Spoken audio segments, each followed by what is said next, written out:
A little more than 100 years ago, my grandparents fled their homelands to seek asylum in America. They were seeking a better life. They were fleeing persecution, just like so many are today. I am so acutely aware of how my personal history intersects with theirs, and I have met the most marvelous people from all over the world who have entrusted me with their stories at the most vulnerable moment in their lives. This has been an opportunity to put my Jewish values to work, but more importantly, to help the next generation of asylum seekers here.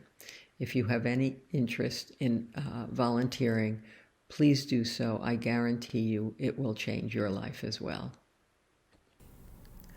Being the child of two German Jewish refugees, I am so proud of Rusa, SAFE, and the CBST Clinic for helping today's asylum seekers.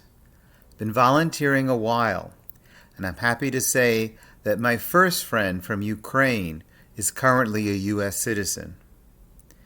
So I look forward to being able to come back in person to CBST and seeing what I can do to help in the future.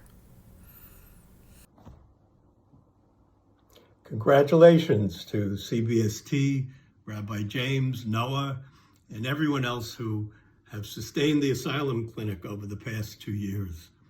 For me, CBST provides a spiritual context for practical action to assist those who are persecuted at home and struggling in our immigration system. The effect on those we help is usually profound, and I wish many more productive years to CBST in this activity. Hi, my name is Dylan, and I began volunteering at CBST's Immigration Clinic in June of 2019.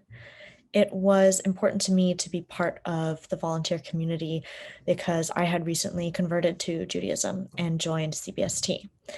I sought connection with the Jewish community and hoped to welcome others to New York in the same warm, compassionate manner with which I had been welcomed to my new faith. This work means so much to me, more than I can put into words. And I have to thank all of those at CBST who lift their lamps for our immigrant friends. Hi, CBST. My name's Lizzie Reis, and I'm one of the volunteers.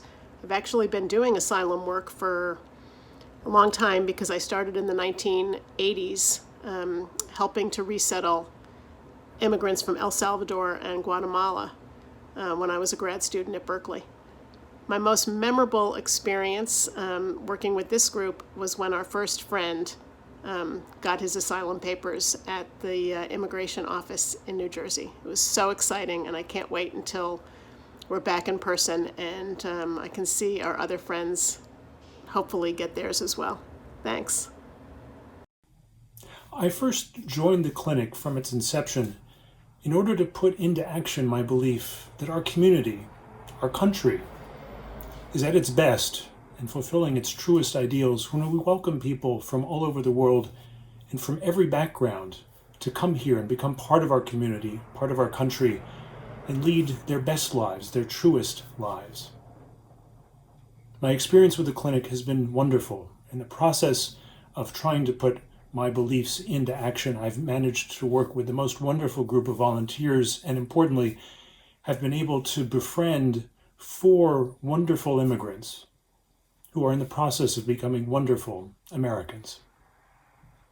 As an immigration lawyer for more than 40 years, it was only natural and so wonderful for me to become an integral part of the immigration clinic at CBST.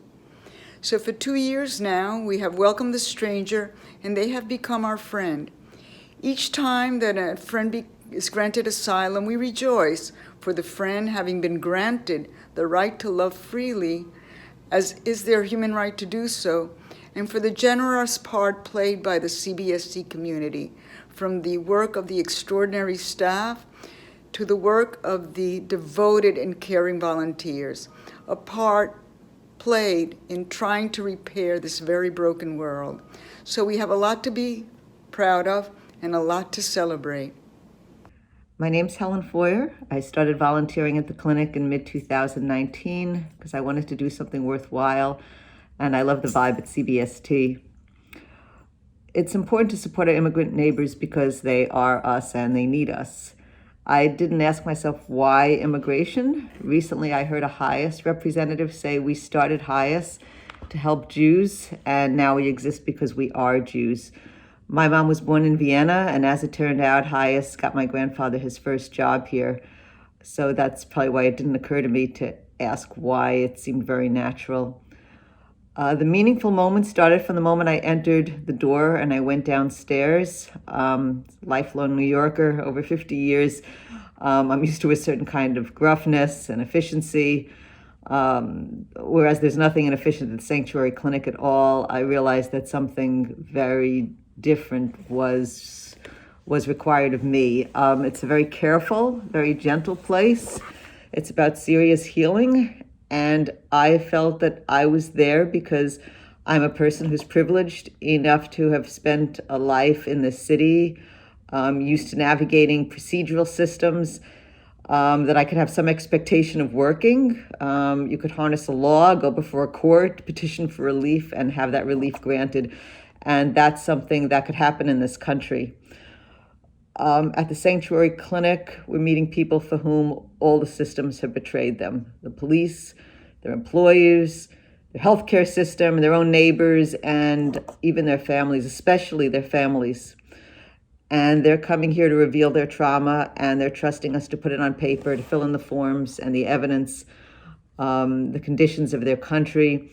And it's an enormous trust. The best moment was unequivocally when my friend and another member of our team, also a friend, and I approached the window at the Newark field office, and the gentleman behind the window opened his folder, and he looked out at us and he said, "Congratulations, sir, you've been granted asylum." And we screamed, and our friend lifted me in the air and he swung me around in a circle.